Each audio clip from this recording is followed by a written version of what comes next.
ये जो शरीर है ये जड़ है या चेतन? जड़। दिखता कैसा है? ये अविद्या है, ये अविद्या है। अच्छा भला चलता फिरता नाचता गाता खाता पीता है, जीवित शरीर चेतन दिखता है, जबकि है जड़। इस अविद्या के कारण व्यक्ति को उसमें राग होता है। अविद्या के कारण ये राग द्वेष सारे क्लेश पैदा होते हैं। क्यों जी, योग दर्शन में पढ़ा ना आपने, अविद्या क्षेत्रम उत्तरेषाम। अविद्या बाकी सारे क्लेशों का कारण है। जब अविद्या है कि चलता फिरता जीवित शरीर चेतन दिखता है तो इस अविद्या के कारण उसको राग होता है।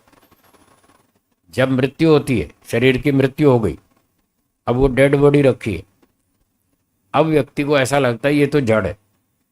डेड बॉडी कैसी दिखती है? जड़। और चलता फिरता व्यक्ति कैसा दिखता है? चेतन। जब व्यक्ति चलता फिरता है तो उसमें आसक्ति होती है, राग होता है। और जब डेड बॉडी हो तब राग होता है? हैं जी? नहीं होता ना। अब उसको विद्या आ गई, समझ में आ गई ये तो डेड बॉडी है, ये तो जड़ वस्तु है। तो जब वास्तविकता उसको पता चलती है, तत्व ज्ञान होता है, सच्ची विद्या समझ में आती है कि ये तो जड़ है, तब सारा राग खत्म हो जाता है। और ऐसा तो कोई कोई समझता है कि ये जीवित व्यक्ति जो चल रहा है इसका शरीर जड़ है। ये तो कोई करोड़ों में एक आदि समझता है, वही राग से बच सकता है, नहीं तो नहीं बच पाएगा। अविद्या है तो राग, बोलो कितनी भारी अविद्या है। हाँ दिनेश जी बोलिए, क्या पूछ रहे हैं? माइक से बोलिए, आवाज नहीं आ रही।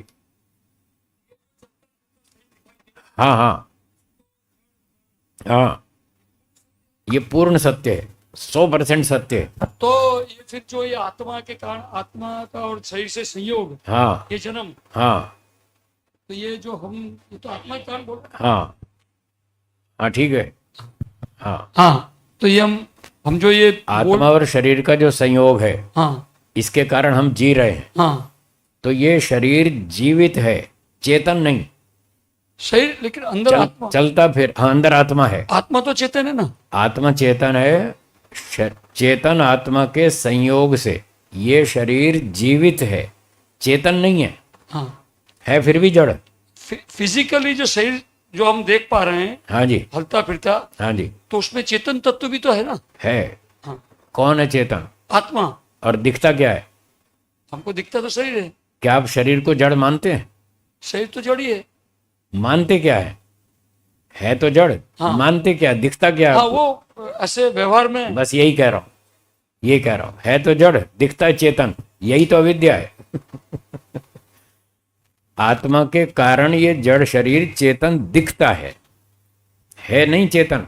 आत्मा के होने से ये चेतन नहीं हो जाता, शरीर जड़ है। जीवित शरीर भी जड़ है, मृत शरीर भी जड़ है। दोनों स्थितियों में शरीर जड़ है, ये सत्य विद्या है। चलने मात्र से, गति मात्र से शरीर चेतन नहीं हो जाता। एक उदाहरण देता हूं, आपको बड़ा अच्छा समझ में आएगा।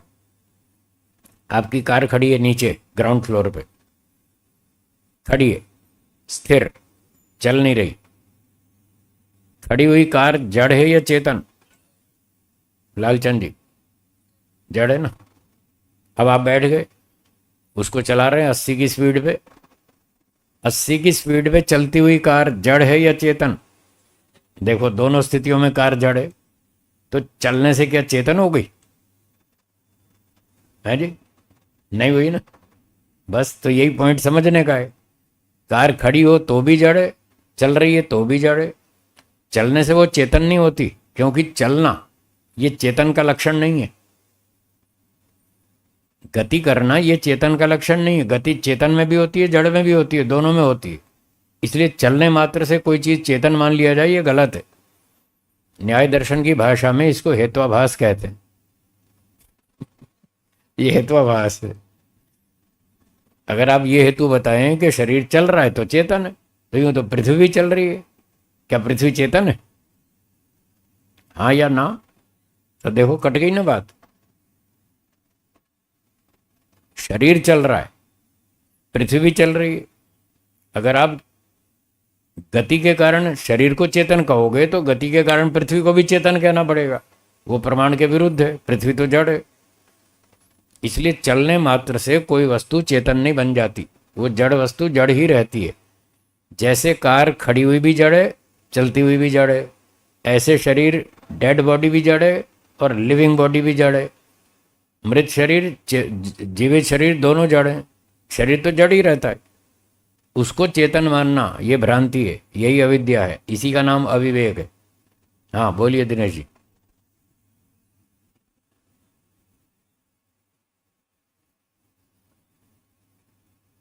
स्वामी जी महाराज क्षमा करें, हम्म इस बॉडी के अंदर चेतन तत्व है तो पूरे के पूरे शरीर को जड़ कहना, हाँ जबकि चेतन आत्मा अंदर मौजूद है। हम शरीर को कह रहे हैं, आत्मा को थोड़ी जड़ कह रहे हैं।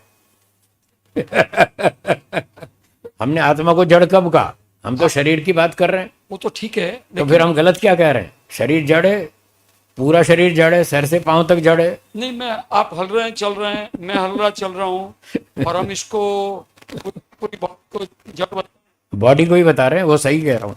हाँ, बॉडी तो जड़ ही है। तो भले दोनों तत्वों को अलग करना पड़ेगा ना। अच्छा, जब ड्राइवर कार चलाता है, जी, ड्राइवर जड़ है या चेतन? ड्राइवर चेतन की भूमिका अदा कर रहा है। चेतन है। अब वो चेतन होकर कार चला रहा है, जी कार चल रही है, जी, ड्राइवर चेतन है, उसकी वजह से कार चल रही है। ओके, वो चलती हुई कार जड़ है या चेतन? वो तो जड़ी है। जब चलती हुई कार जड़ है, हाँ। जबकि चेतन ड्राइवर उसमें बैठा है, हाँ, उसके बाद भी चलती हुई कार जड़ है। ठीक। लालचंद जी ध्यान से पकड़िए बात को।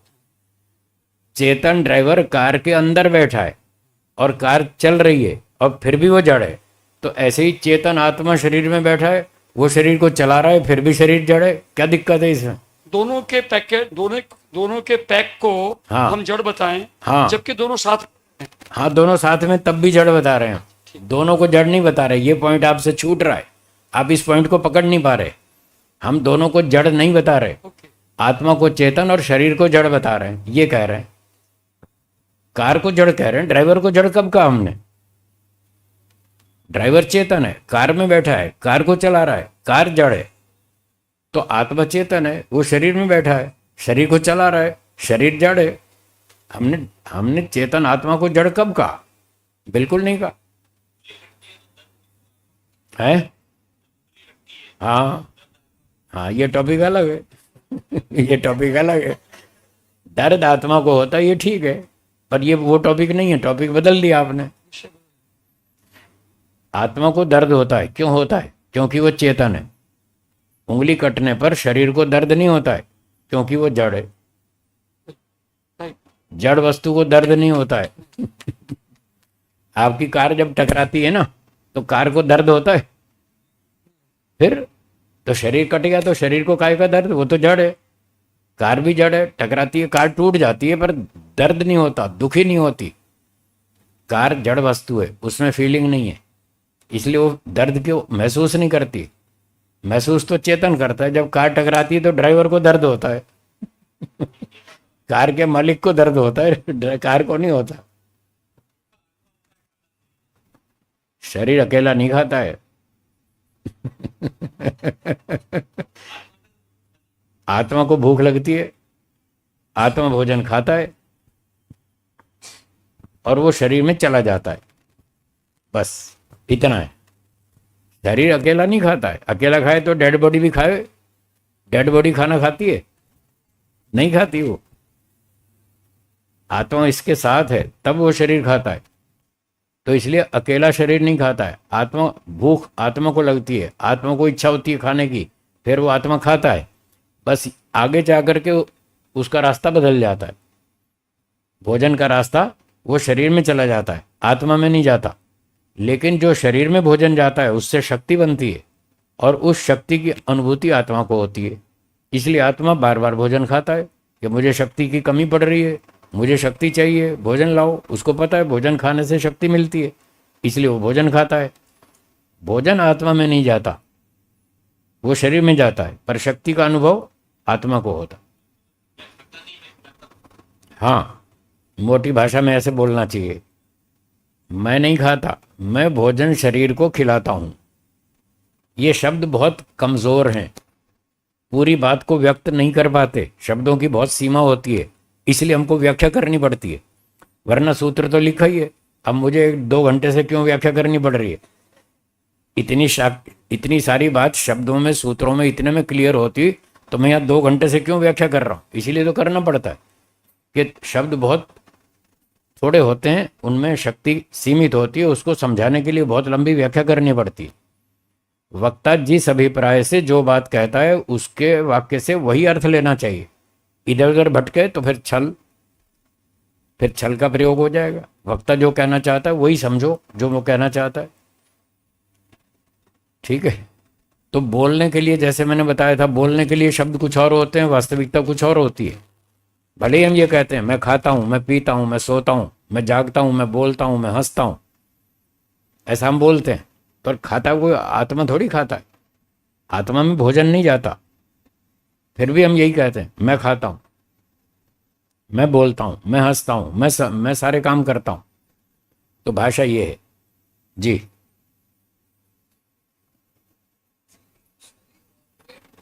हाँ,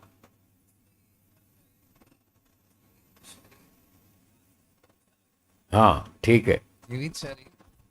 जीवित शरीर उसमें ईश्वर का विज्ञान काम करता है। हाँ, ठीक है, तो वो आत्मा को अच्छा लगता है, अच्छा लगता है, ठीक है। और डेड बॉडी आत्मा को अच्छी नहीं लगती, ये ठीक है। तो जीवित शरीर से तो वो आकर्षण। नहीं नहीं नहीं, जीवित शरीर अच्छा लगता है, जी ये सत्य है। जी मृत शरीर अच्छा नहीं लगता, जी ये सत्य है। जी। पर मेरा टॉपिक ये नहीं था। मेरा टॉपिक था कि जीवित शरीर चेतन दिखता है, ये टॉपिक था। आप फिर टॉपिक से बाहर चले गए। जीवित शरीर चेतन प्रतीत होता है, ये कह रहा था। और जड़ शरीर को चेतन मानना, यही तो अविद्या है। अच्छा लगना अलग बात है, हाँ चेतन हो जाना अलग बात है। हाँ, वो टॉपिक नहीं है। हाँ, अभी न्याय दर्शन में रगड़ लगाओगे ना, जब समझ में आएगी गलतियां कैसे होती हैं, कहाँ कहाँ गलतियां होती हैं। ना, शरीर को जड़ मानना, ये हाँ। बुद्धि से मानना, वो बिल्कुल व्याजबी बात है कि जड़ ही है, हाँ, वो तो ठीक है। हाँ, लेकिन जो आत्मा बिना का शरीर और जड़ डेड बॉडी, हाँ, उसमें ये फर्क होता है कि अच्छा लगता है, एक अच्छा नहीं लगता, हाँ, ये तो ठीक है। इसके लिए उससे वैराग्य नहीं होता और उससे वैराग्य हो जाता है। सिर्फ इतना कारण नहीं है, सिर्फ इतनी बात नहीं है कि जीवित शरीर अच्छा लगता है। इससे भारी बात यह है कि वो चेतन दिखता है, इसलिए अच्छा लगता है। ये और दूसरा विंडो है। इससे बड़ा बिंदु ये है, जी जी जी। जीवित शरीर अच्छा क्यों लग रहा है? चलो उसका कारण बताओ, क्यों अच्छा लग रहा है? जीवित शरीर से सुख ईश्वर मिलता का काम चल रहा है अंदर। सुख मिलता है उससे। हाँ, देखा ना, अब आई ना, थोड़ी बात निकल गई। वो सुख क्यों मिल रहा है आपको? आप उसको जड़ मान रहे हैं या चेतन मान रहे हैं? क्या मान रहे हैं? जीवित शरीर को।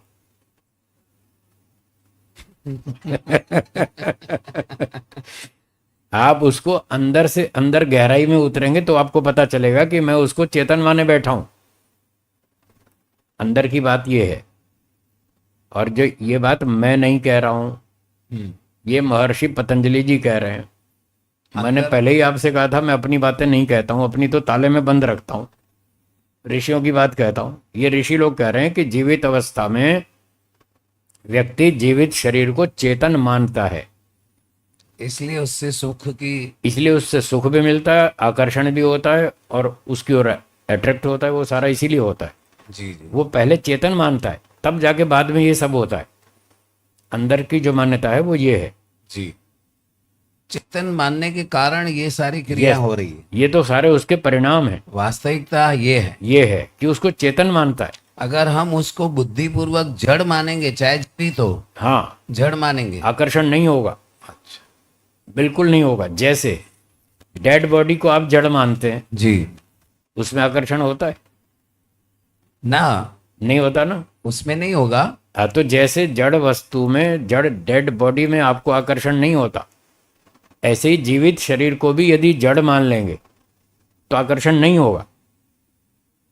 वो तो दोहराना पड़ेगा। हाँ, इस पर मेहनत करनी पड़ेगी, धीरे धीरे समझ में आएगा। जड़ शरीर में जो आकर्षण है उसमें एक हिस्सा ये है कि व्यक्ति उसको चेतन मानता है, इसलिए आकर्षण होता है। 25-40% इस वजह से, और भी कारण है। शरीर में जो व्यक्ति को जीवित शरीर में आकर्षण है उसका और भी कारण है। जी एक भारी कारण ये है कि वो उसको चेतन मानता है, इसलिए आकर्षण है। दूसरा कारण, जीवित शरीर को शुद्ध मानता है। क्या बोला? जीवित शरीर को शुद्ध मानता है। हाँ, उस डेड बॉडी को अशुद्ध मानता है, डेड बॉडी इसलिए दूर भागता है। दूर भागता है, छूता है, स्नान करता है। डेड बॉडी को अशुद्ध मानता है, इसलिए दूर भागता है। और छू भी लिया तो फिर स्नान करेगा कि ये तो अशुद्ध है। पर जीवित शरीर भी तो वही है, वो भी तो अशुद्ध है।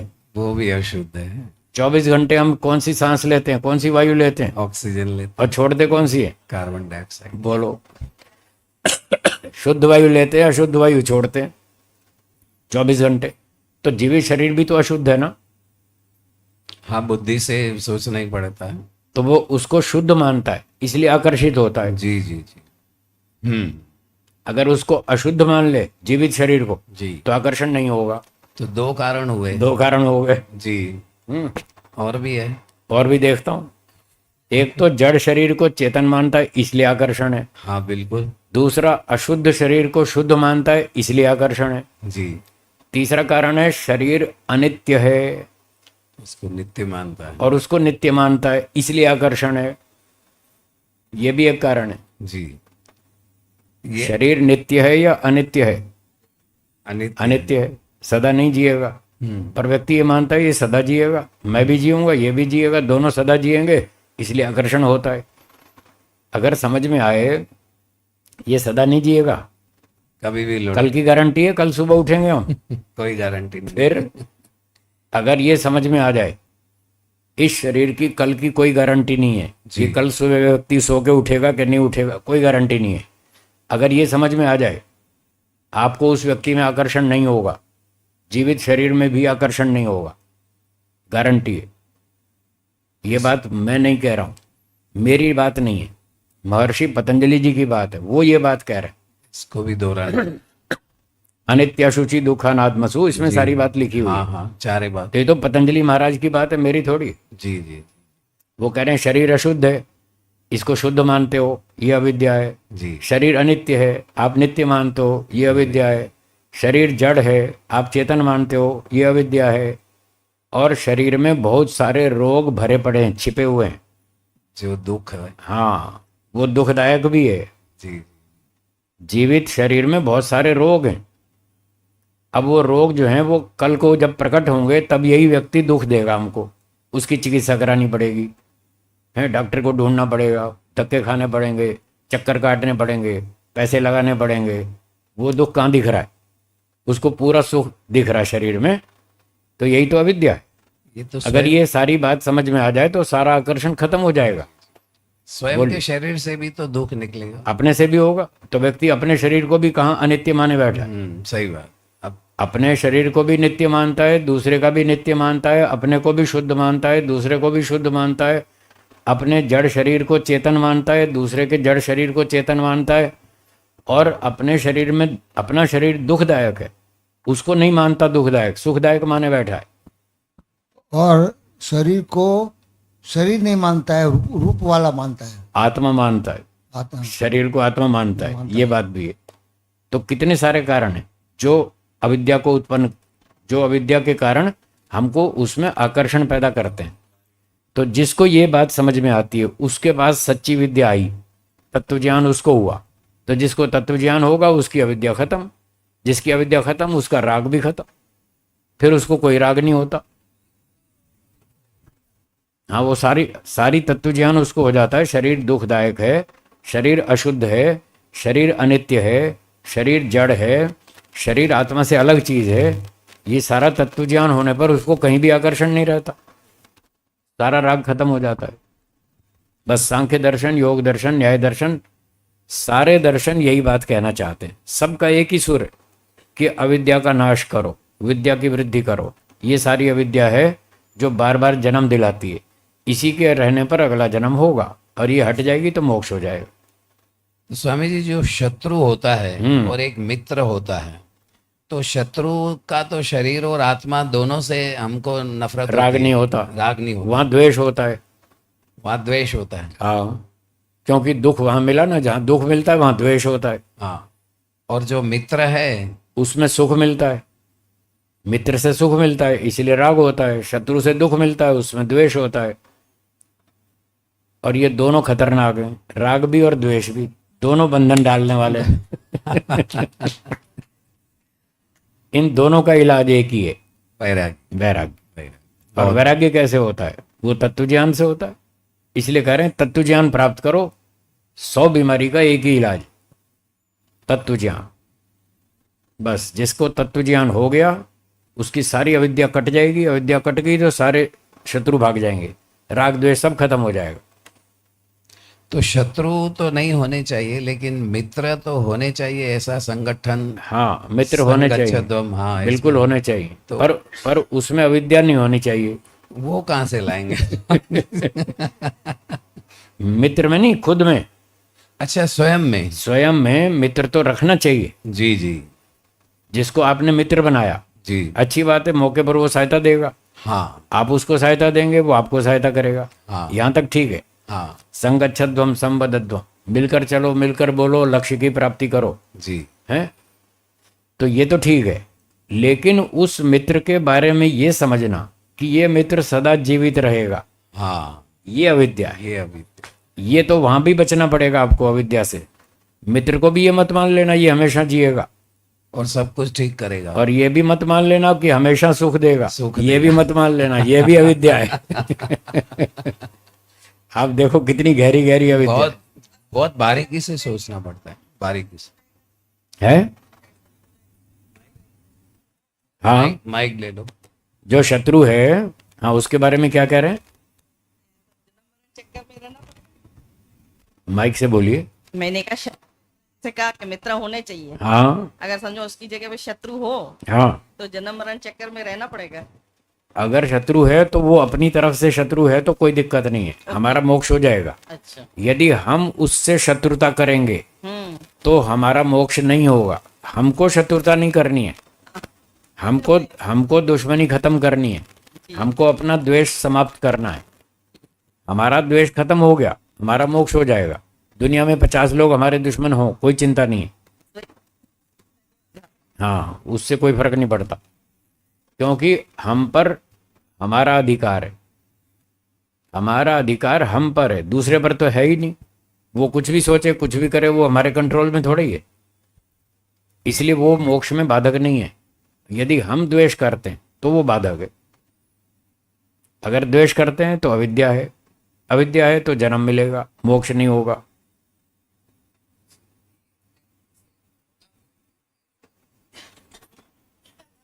थोड़ा बहुत द्वेष हो तो भी मोक्ष नहीं होगा। वो जो थोड़ा बहुत द्वेष है ना, उसका कारण क्या? अविद्या। अविद्या से ही तो द्वेष होता है ना, क्यों जी? राग भी उसी से, द्वेष भी, दोनों अविद्या से। यदि थोड़ा बहुत भी द्वेष है तो मतलब थोड़ी बहुत अविद्या बची है, अभी पूरी नहीं मरी है। उस थोड़े बहुत द्वेष को खत्म करने के लिए अविद्या को भी पूरा नष्ट करना पड़ेगा। थोड़ा बहुत जो बची है अविद्या, उसका नाश करना पड़ेगा। थोड़ा बहुत राग बचा है तब भी मोक्ष नहीं होगा, उसका नाश करने के लिए भी कारण अविद्या है। राग, थोड़ा बहुत जो राग बचा है उसका कारण भी थोड़ी बहुत अविद्या है, उस थोड़ी बहुत का भी नाश करना है। 0 पे नहीं आई अभी अविद्या, जब 0 पे आएगी तब मोक्ष होगा। इसलिए ना किसी से राग कर सकते ना द्वेष कर सकते। बोलिए, हो गया? आप बोलिए, माइक दीजिए।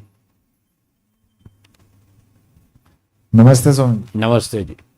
आप बता रहे जैसे शरीर जड़ है, शरीर जड़ है, ठीक है। समाधि तो जड़ से ही लगनी है, हाँ ठीक है ना, तो साधन के तौर पे अगर हाँ यूज करेंगे। जड़ नहीं होगा तो आत्मा कहाँ से समाधि लगा? हमने ये कब कहा कि शरीर फेंक दो गली में नाली में फेंक दो? ये कब कहा है?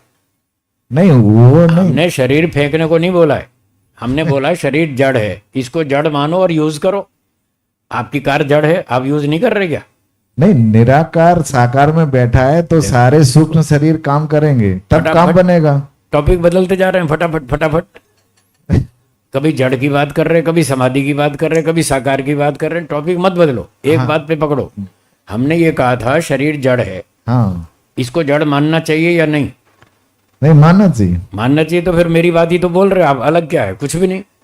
लेकिन आपकी शंका ये होनी चाहिए कि ये शरीर जड़ है, क्या ये समाधि प्राप्त करने में सहयोगी है? ये पूछना चाहिए आपको। ये पूछो, मैं उत्तर देता हूं।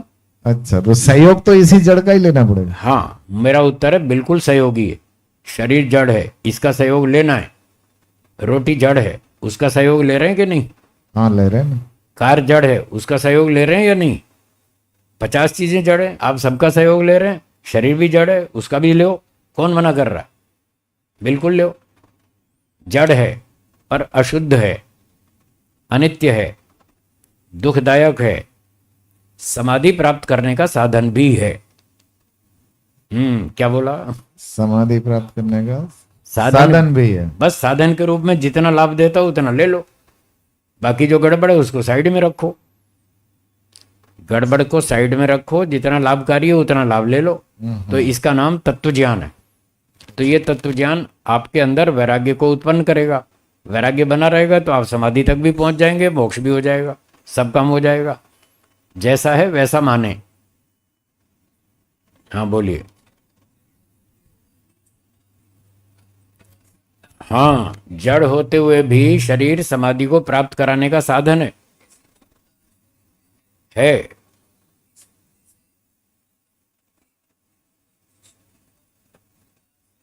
जी हाँ, वेद में लिखा है, वेद में लिखा है शरीर आदि अनित्य पदार्थों का सहयोग लेवें और समाधि लगाकर मोक्ष को प्राप्त करें। ये वहां तक पहुंचाने वाले साधन है, इसलिए इसकी जरूरत है। इसकी जरूरत है, इसका प्रयोग करें, इसको स्वस्थ रखें, घी दूध मक्खन मलाई खाएं, शरीर को व्यायाम करके बलवान बनाएं, इसकी शक्ति को बढ़ाएं, क्योंकि इसके बिना हम मोक्ष तक नहीं पहुंच पाएंगे, समाधि तक नहीं पहुंच पाएंगे, विद्या नहीं पढ़ पाएंगे, परोपकार नहीं कर पाएंगे। ये वहां तक पहुंचाने का साधन है। साधन होते हुए भी उसके माइनस पॉइंट्स मत भूल जाना, ये कहना चाह रहे हैं। जो प्लस पॉइंट्स हैं उनको प्लस मानो, जो माइनस हैं उसको माइनस मानो।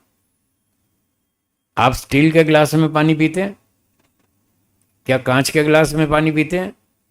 दोनों में पीते हैं ना। पर जितनी सावधानी से आप कांच का गिलास यूज करते हैं उतनी सावधानी से स्टील का गिलास नहीं करते। फर्क है। आप समझते हैं ये कांच का गिलास है, टूट सकता है, ध्यान से उठाओ, हाथ से छूटा तो टूट जाएगा। यानी आप उस गिलास का प्लस पॉइंट भी जानते हैं कि गिलास में पानी डाल के पी सकते हैं, और उसका माइनस पॉइंट भी जानते हैं कि अगर छूट गया तो टूट भी जाएगा। दोनों जानते हैं और दोनों समझ करके व्यवहार करते हैं। क्या कांच के गिलास से आपका व्यवहार ठीक नहीं चल रहा? चल रहा है। तो जैसे कांच के गिलास के प्लस माइनस दोनों पॉइंट्स जानते हैं और दोनों को समझ के ठीक व्यवहार करते हैं, तो ऐसे ही शरीर में कुछ प्लस पॉइंट्स हैं, कुछ माइनस पॉइंट्स हैं। दोनों को समझो और इससे लाभ उठाओ। जब गिलास से लाभ उठा सकते हैं, शरीर से भी उठा सकते हैं। शरीर के प्लस पॉइंट्स ये हैं, ये हमको मोक्ष तक पहुंचा देगा, समाधि तक पहुंचा देगा। ये प्लस पॉइंट्स हैं। इस शरीर की सहायता से हम विद्या पढ़ लेंगे, परोपकार कर लेंगे, समाधि भी लगा लेंगे, ज्ञान कर्म उपासना तीनों कराने में ये हमारा सहयोगी है। ये प्लस पॉइंट्स हैं। और इसके माइनस पॉइंट्स क्या हैं? ये अशुद्ध है, दुखदायक भी है, रोग वाला भी है, और जड़ भी है, और अनित्य भी है। ये इसके माइनस पॉइंट्स हैं। तो माइनस भी दिमाग में रखें, प्लस भी रखें और लाभ उठाएं, कोई समस्या नहीं। ऐसे करना चाहिए। हाँ बोलिए। माइक पीछे दीजिए उनको।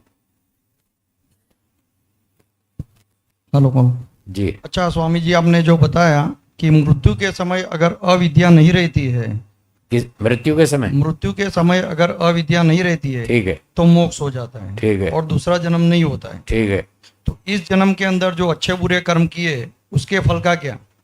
उसका फल मुक्ति से लौट कर भोगेंगे, मुक्ति से वापस आएंगे ना। अच्छा, मुक्ति के बाद दूसरा जन्म होगा, वापस आएंगे, वो टाइम पे मिलेंगे। हाँ फिर भोगेंगे। ठीक। हाँ और बोलिए जिसको पूछना, हाँ इनको दीजिए।